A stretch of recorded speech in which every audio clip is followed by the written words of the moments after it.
Η μάνα μας ήταν τραγουδίστρια. Από ιταλικά μέχρι ελληνικά, λαϊκά. Η Αθήνα. Χαμογέλασε. Από αυτήν πήρε και ο Οδυσσέας. Δεν σου είχα πει να μην έρθεις Αθήνα. Ήρθα όμως. Λίγο πριν πεθάνει η μαμά, ήμαθε πως ο ακατανόμαστος ζει. Έχει κάνει και λεφτά, Dani Harroe, nunca există un papá, δικιόβε! Πάμε στη Θεσσαλονίκη, ρε. Ότι πάμε να φύγουμε, αλλά είναι η κατάλληλη στιγμή, ρε. Και μετά θα πάμε και στον ακατανόμαστο να του πάρουμε λεφτά και την ηθαγένεια, ρε. Δεν το πιστεύω.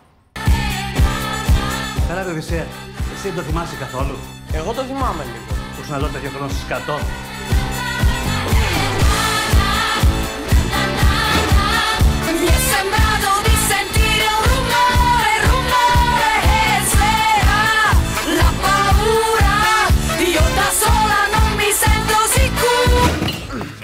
Ο άντρας σας, ο Λευτέρης Χριστόπουλος, είναι ο πατέρας μου. Ο βιολογικός που λένε.